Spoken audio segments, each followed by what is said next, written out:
What's up, guys? Welcome to today's video. Hope you guys are all having a great day so far. Today's video is going to be talking about my business partner's Ferrari, I almost said Lamborghini, Ferrari F8, which happens to be his favorite car. He does own the Lamborghini Huracan Twin Turbo, but he loves this car a lot more. This car is obviously a little bit more expensive than that one as well. So I want to give you guys my thoughts now that I've had both of them for a few days now. I've driven both of them for quite a bit. I want to talk about the pros and cons, a little bit of the differences between the Ferrari F8, which is just a much higher price point car, and then the 2021 Twin Turbo Lamborghini Huracan that I was able to drive pretty much for an entire week about 2 weeks ago.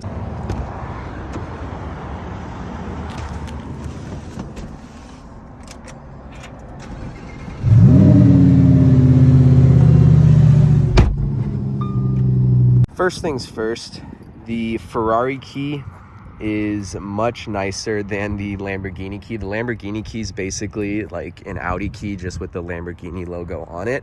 This F8 is, I want to say, over $400,000 as well, so it's just a much more expensive car compared to the Lamborghini Huracan, even though the Huracan is a twin turbo, the one that I drove specifically.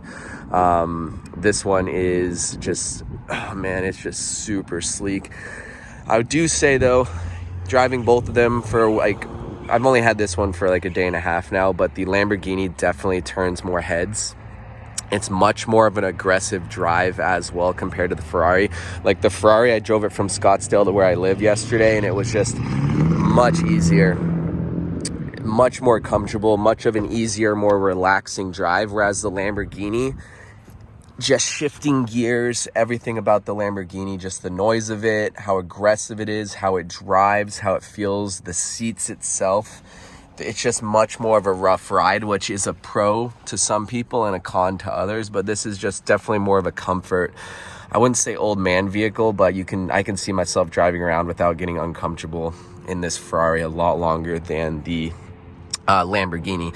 Now, performance-wise, I don't know how much horsepower this has. This is a freaking fast car, but that Lamborghini that I was driving in, it's a twin turbo, about 1,000 horsepower. That is much, much faster, but it also is much higher risk.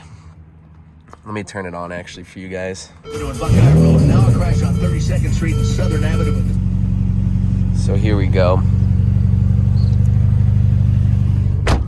Another thing that I like about the Ferrari over the Lamborghini is the turn signals. Both of them on both cars have them on their steering wheel, but this one is just, the Ferrari F8 is just much, I think, it feels better. It's a little bit easier to use, and it looks a little bit sleeker as well compared to the little knobs that are on the Lamborghini. One thing though, that I like the Lamborghini a lot more is the blind spots. So if you guys can't really see, like this, basically looking back here through this rear view mirror is essentially non-existent. There's like a plastic cover that kind of just distorts everything, and it's also very narrow. The thing with the Lamborghini, it's the same exact way. It's very narrow up here, so I didn't even use that. But the side mirrors are a lot more, you just get a lot more visibility with the Lamborghini compared to the Ferrari. From a look standpoint, exterior, the Lamborghini to me personally just looks a lot nicer. I love the look of the Lamborghini. Like I said, it turns more heads as well. Performance standpoint, this is just a much more dialed in car. It's more buttoned up. It shifts a lot crispier, everything like that. So the F8 for that. Steering wheel itself, this is all carbon. I also like how when you're in manual mode, it will tell you when to shift or when it redlines. I never really get up to that, but I shift, I have everything in, I have it in auto all the time. Paddle shifters, I like the Lamborghini paddle shifters a little bit more. From a like user standpoint, the Lamborghini is a little bit more user friendly, I would say. From like the buttons, it had the all digital dash as well. The dashboard itself is a lot nicer with the Lamborghini too.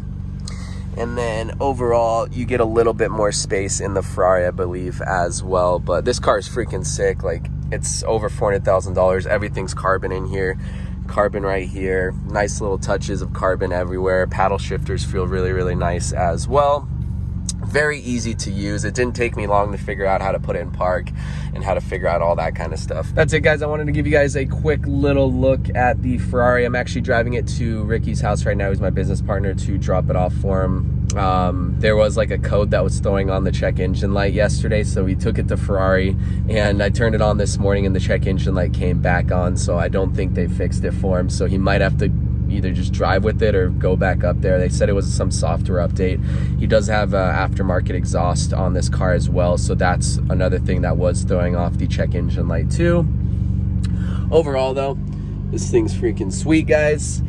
My preference, I don't know, I just love Lamborghinis, so I would still choose the Lamborghini Huracan over a car that's basically twice the price, just because of the Lamborghini itself. Let me see if I can rev it up for you guys. I'm in like a church parking lot right now, so we'll see if they let me do it.